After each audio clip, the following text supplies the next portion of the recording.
Alright, welcome to episode 11. We are on a new server, so not a new world file, but we were able to start hosting our own server, so the game should be running a little bit smoother now for you all, but it also allows us to do cool things like this, which is host a server that Johnny and I can both be on, not have to pay for it, and just leave it to be creative. So instead of making a direct copy of our world like we were doing before, you guys will now be able to better distinguish which is the creative world and which is the survival world, because we'll just take snippets like we have here of the creeper farm and paste them into the creative world, and then either do our building or our redstone around it like that. What we started with here is a basic outline of our design for the creeper farm. So we know that we're going to cover the entire visible portions, as you see here, with tinted glass, so that no matter what decorations we do on the outside, it won't affect the spawn rates of the creepers on the inside. So we've outlined a basic structure here, and I'll let Johnny sort of explain what we're going for.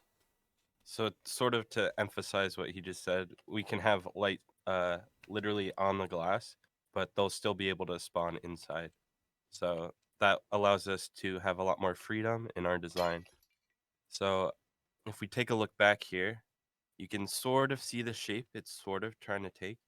We're going for like an hourglass shape, so it's slowly coming in on itself here, and then this is the middle piece, which is why it's light blue. And then we have a frame on the outside to sort of help support it in the middle and the top areas, so it doesn't just crush the hourglass and we lose our farm. Yeah. Not really, but if physics were actually real. And as a reminder, we're trying to go for like a fuel cell type thing. I think in the episode that we built the creeper farm, we said a battery.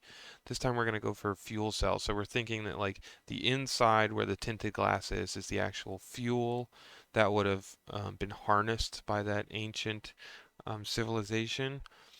And then the framework, these little corner pieces, are just stabilizing the fuel cell so that it doesn't, again, implode on itself like Johnny implied. So I think we're going to start to swap out materials, start to fill out the shape, and then we'll cut back to recording again and catch you guys up on where we're headed and what we've done so far. Okay, so we let ourselves just sort of run with this design here. Hopefully you guys can now see what we were insinuating with that outline before. You can see that hourglass shape a little bit from this side that I'm on. Johnny's facing the front side, but slowly tapers from the outside in.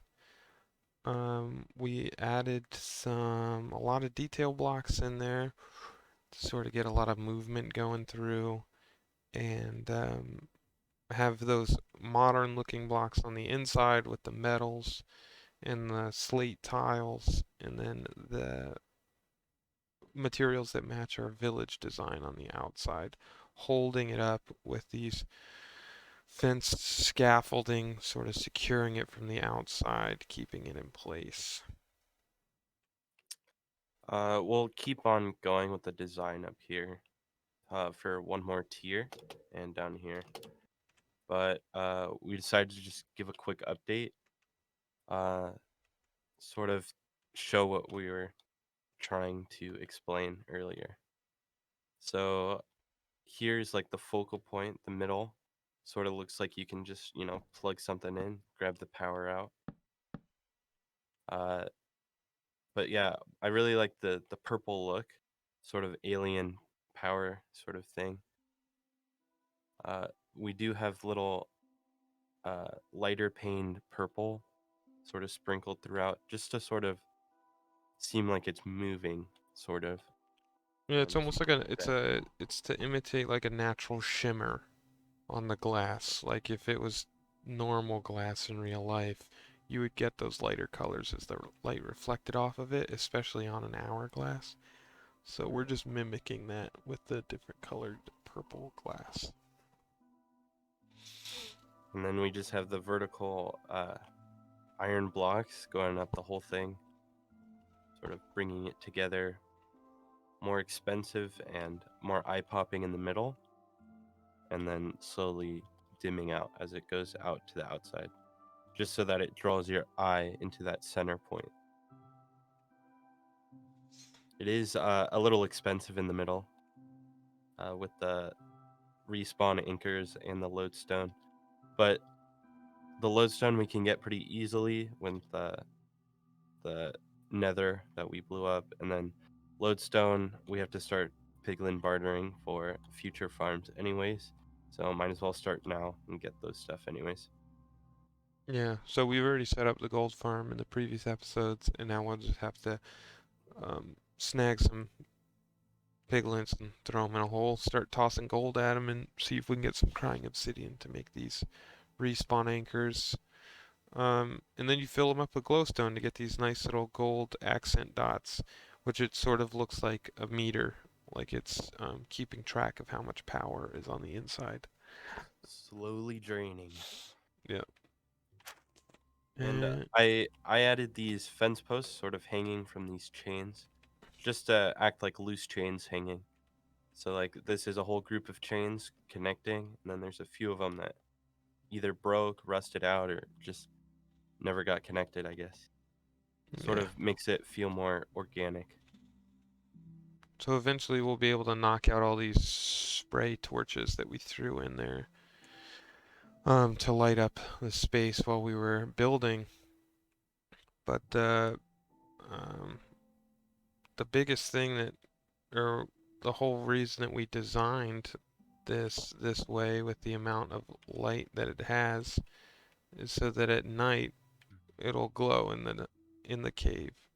So it adds one more point of interest during the night, and sort of runs dual purpose so that if we're running for whatever reason the creeper farm at night, it'll actually light up inside the cave to an extent, um, help with the spawn rates as well, but mainly just for the feature along the skyline, mainly from Johnny's like front porch in that back village. He'll be able to see in, and this beacon in the night that glows in the back corner of the village. So something I learned while building the retaining wall in my backyard is that if you put light source behind a wall, it actually lights it up. So not only do we have the end rods through the glass, but we also have these glowstones sort of lighting up the middle, and so on up the power cell. Yep. So Sick. we'll wrap up the rest of this design, and then we'll start slowly gathering materials. I have a sneaking suspicion this will not get finished in creative or in the survival world in this episode, but we will get a lot of the materials together and start to gather the materials and maybe even lay out some of the structure around it and at least get it started. Alright, next thing on the agenda is Johnny said he left some supplies for me. We're still gathering supplies for the creeper enclosure. Really want to try and get started on it this episode, but whoa. Okay, so he must have found a couple of geodes. Efficiency 4, fortune 3 mining. Oh, I think that's. Oh, and 2 netherite ingots. That's nice. Um, I'm gonna throw one of those on my pick right now. That's good. I'm breaking 3. Anyways, I'm gonna take some of these amethyst shards because I'm pretty sure you use those to make tinted glass. But let's check the recipe here. We're tinted glass. Yeah, amethyst shards. Okay, so I'm gonna grab one more stack because I need 4. Um, there we go. That's convenient. 4 of those, and then there's a bunch of glass over there. Again, we use the plugin called Lightmatica, so It gives us a full list of materials that we need. When you click on see finish creeper enclosure, click material list, it tells me everything. I don't need stone, don't need iron trapdoors, don't need stone bricks. So see, I need 893 tinted glass. So that is 13 stacks of 64 plus 61, which is basically 14 stacks. So I'll do 14 stacks of glass. And hopefully, yes, Johnny left some of these things over here. So let's see, that's 9 right down the row. 10, 11, 12, 13, 14. And I will just go ahead, go input, and throw them all in. And that'll just start smelting away. We'll start to pop in here. Oh, stone. That's cool. I'll put that away as well. So I'll get to that, and then we'll, once that's done smelting in the background, I'll come back to it and show you guys how to make that tinted glass. So here's a chance to see the smelter in action. This is how fast items come in. So it's one every second, right? It could go faster, but I mean, this is good enough. It's not like we are smelting a ridiculous amount of items all the time, so it's good enough for our causes. But I'm gonna go ahead and grab one stack of these just so I can show you guys on camera. Tinted glass. Um, I just realized that we're going to need 14 times 4, so that's 40, 56 stacks of amethyst shards. Oh boy. Okay. I better get looking for some more geodes. Holy crap. Oh, I didn't even notice that until I just clicked the button. So I'm only gonna need half that glass. But again, instead of 56 stacks of shards, I'm only going to need 28. Or 20. Yeah, 28. So in case you didn't know, like I didn't know until like literally a couple seconds ago when I looked it up, you get the amethyst shards when you mine the fully grown amethyst crystal with anything but a silk touch. So, wow. And fortune really does wonders there. So I only had 32 and I mined, what, 2 of those and got another 20, 28. So let's see how much we get out of this. Just how much fortune will do. That's really good news because I was kind of upset at how much I need. Oh, nice. Okay, so 2 stacks, 44. And I only used 6 amethyst clusters. So this might actually get me to where I need to be. I'll be right back. I'm going to mine the rest of these. Okay, so that gave me, in total, these 4 stacks, and then an additional 2 stacks plus 4. So that should be able to give me another 3 stacks of tinted glass, right? So, pop that on. There's 2 stacks. There's a 3rd stack. So that's 5 of the 14. So, still have to go find the geodes that Johnny's been mining. But as for now, that's a pretty good start. Only 9 more stacks to go.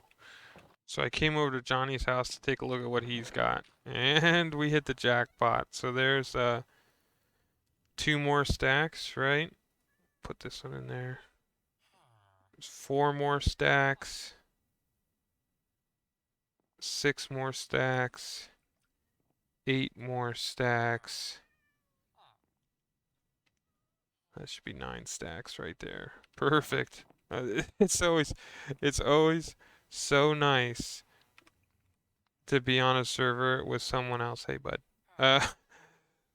Because whenever you're feeling like you can't really handle the grind, someone else might have done it for you. So we'll have to repay Johnny for that one in the end.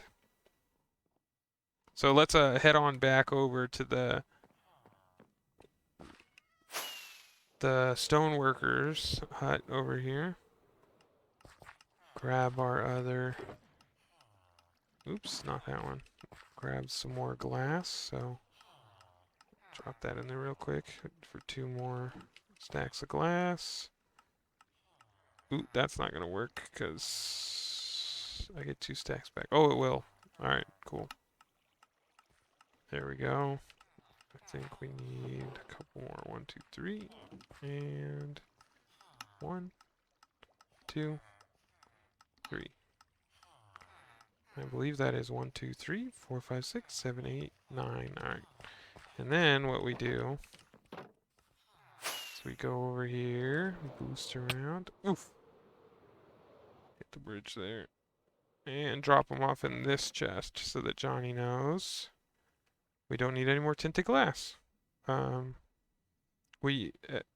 we log on and we're going to go gather materials, we just stop here first, check that material list that I showed you in Lightmatica, and then we move on to the next material. So in my case, get out of that menu, go to the material list, ignore, got the tinted glass, so now we're got to move on to 541 stacks, or 8.5 stacks of deep slate tile walls, which is a lot. So we basically need 9 stacks of deep slate tile to make the tile walls. I guess we technically get 2. No, that's 1 for 1 on the stone cutter. So we need 9 stacks of deep slate, and then another 4.5. So we'll just say 4 since we already rounded up on the other one. So there we go again, another 13 stacks of a material. So 13 stacks of deep slate tiles. And I'm going to move on to that now. 319 of the block of iron I actually might go do, because they're just right over there. That's almost 5.5 stacks. So 5 stacks of iron, 14 stacks of deep slate. And we'll check in. I'll check in right after that. Just kidding, guys. I'm bringing you with me. We're here at the iron farm. If you guys remember, we still haven't finished the outside of it. Don't know what we're going to do with the outside of it. Johnny fixed it up real nice for the world tour, though, which was good.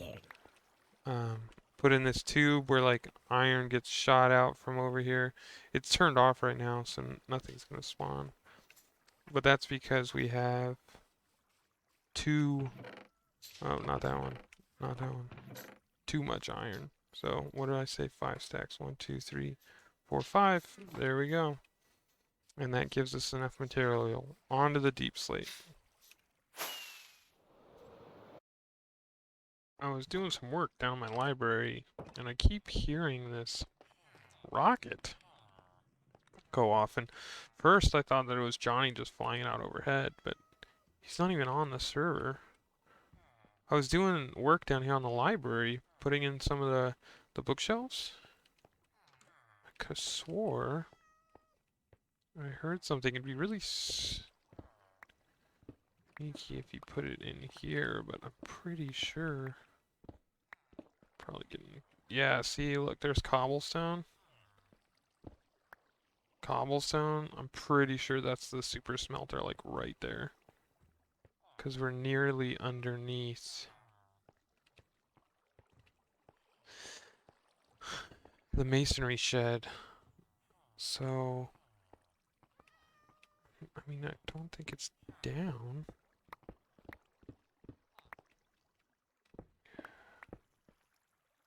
Yeah, it's not down either. Let me look. Maybe it's in the ceiling here.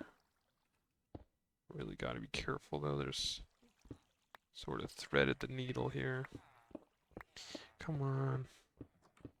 Oh. Oh, there's a torch. What's up here? There's a torch. There's a torch. Oh, you guys heard it this time. I'm not going crazy. Ah, see? Now what do you got up here? Crystals. Ah, Johnny wanted to give me something. Wait, but if he's flying up here, then... Oh, he scared me, so he's setting this off.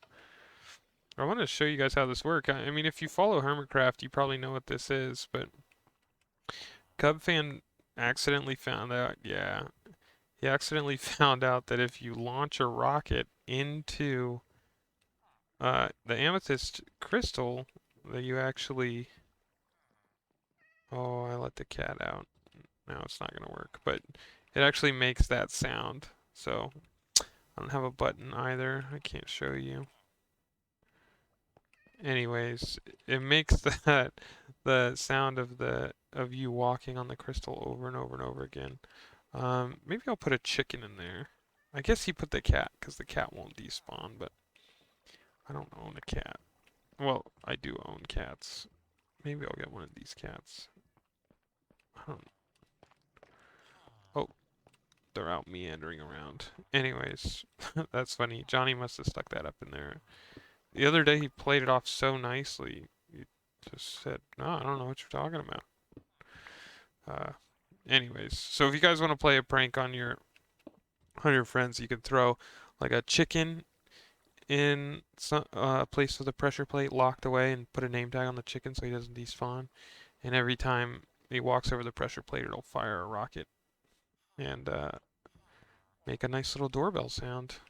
But I'm gonna clean this up and steal the rockets from him. Nice. Just checking in here, guys. I'm making my way through the end. Johnny and I have used quite a bit of materials that are kind of expensive, as you saw in the mock-up from the creative world for our creeper enclosure. So stealing these panes of glass from the end because they're purple, and I'm pretty sure we used quite a lot of panes. I came here mostly for the end rods, and I was just gonna grab some purple fruit because you can actually craft end rods from purple fruit and something else. I can't remember it right off the top of my head, but you can always check the wiki online for that. So I was just coming for the purple fruit, and then I realized that I had like a stack and a half almost of rockets. So I just decided, hey, why don't I just fly off in one direction? If I hit a city, I hit a city. If I don't, I fly back. So I started flying, found the city, and it had a ship with wings and everything. So I'm just making my way through the city, gathering some materials that we can. I already came up here. That we can use on the enclosure, and then hopefully we can get to building it this time, if not finishing it this episode. So, yep, just checking in.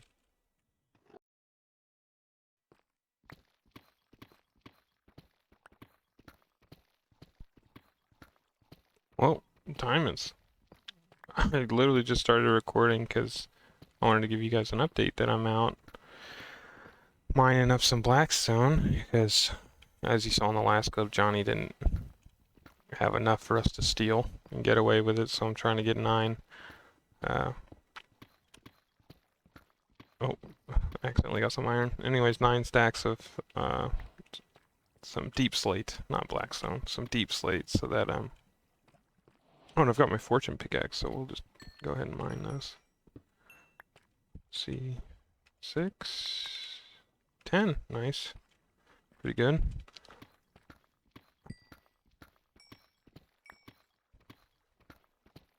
Oops. That's coal. Wow.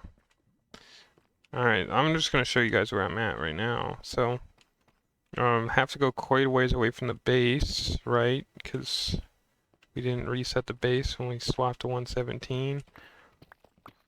So we are actually at the stronghold. So there's some fences, or a mine shaft that actually runs through the stronghold, which is right above our head here.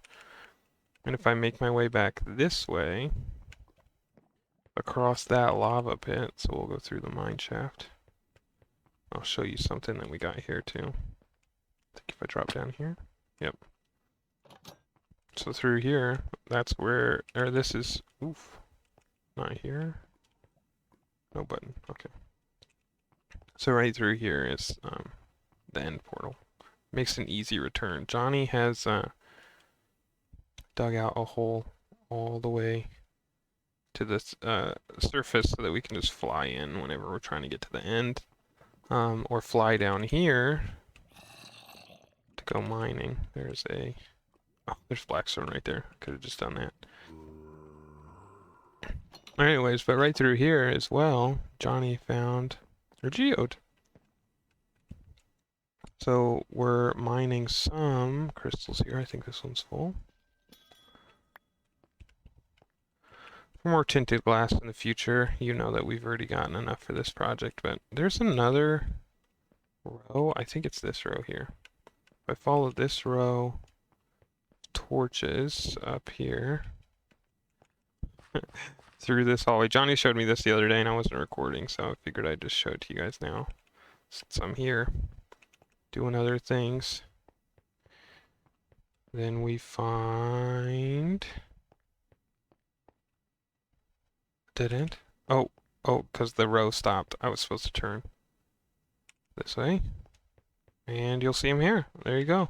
A huge geode with tons of crystals. So I'm going to mine up a bunch of these and then go back to mining some blackstones. I'll catch up with you guys when I'm back at the creeper enclosure.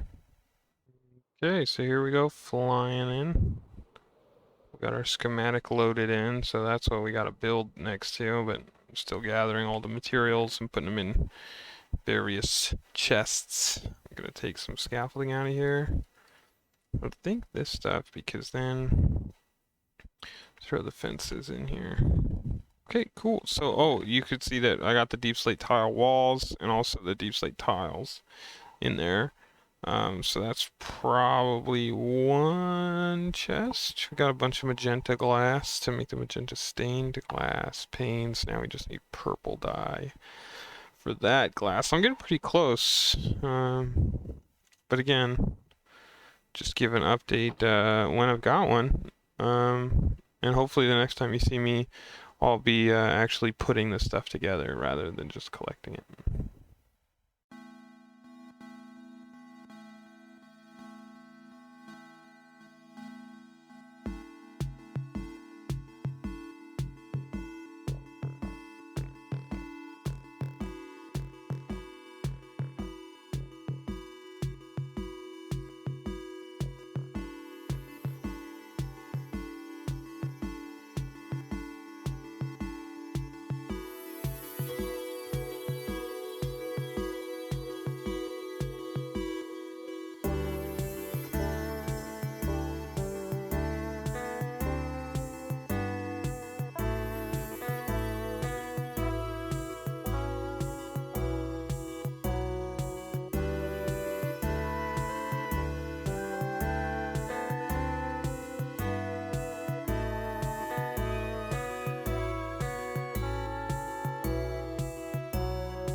Alright, we got some couple things to wrap up today's episode.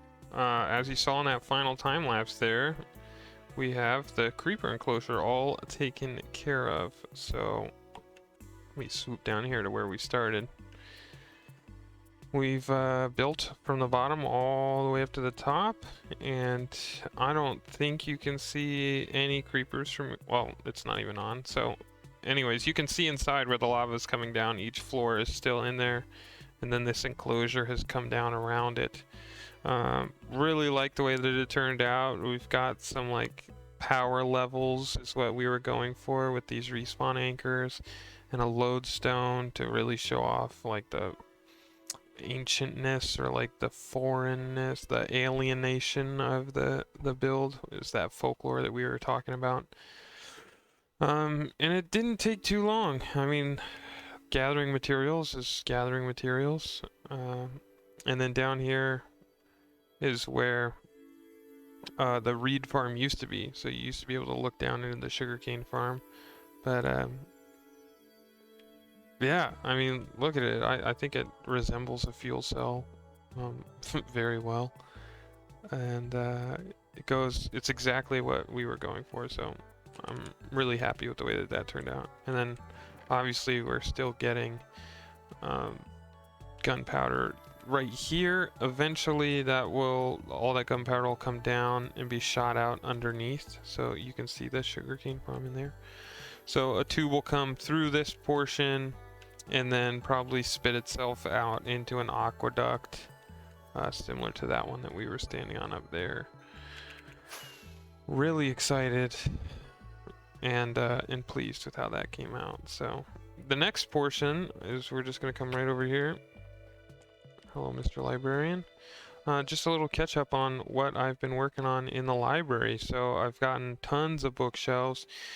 As part of that creeper enclosure, we needed crying obsidian to make the respawn anchors, and we got those through the piglin bartering in the nether. So Johnny went up and set up a basic trading station that we could drop some gold to these guys and they would spit out a slew of different things. You can look up that list online, but one of the things is leather. So I started hoarding that leather as it came through and making bookshelves as quickly as I could. So we've got a couple rows here. What I'm thinking is this is sort of like the stacks where you would go and you'd find your book. I think I'm going to put a lectern here, similar to what this one's doing right here, except this one will have a book on it that you can actually read, and that'll be the way that you get down below this and into where we're going to keep the librarians. So again, that's like your stacks where you'd find your book, and then you come over here and this is like your reading room.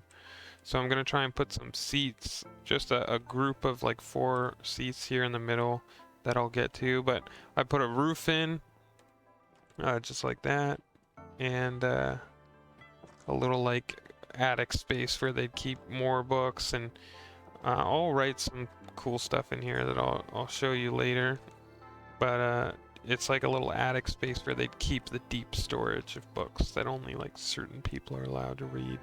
There's always that weird room at a library that only the librarians are allowed to go in. So that's what this one is, and then it obviously looks down on the reading room below. And this ceiling I think I'm going to carry throughout.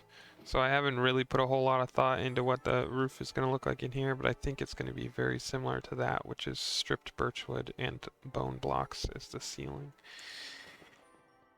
And then, yeah, that library's coming along, and then obviously the librarians will go underneath it. The librarians that we'll primarily be trading with for books for our tools and things. And then I think that pretty much wraps it up. Let me think. Yeah, I think that pretty much does it. I can't think of anything else that I've worked on. The farm is still the same. Everything is around here. We're starting to edit the aquifers, so that might be the next episode. So making them a little skinnier, and then they're going to become flat, and then underneath them where these trapdoors are is where the tube will be that all the items flow through.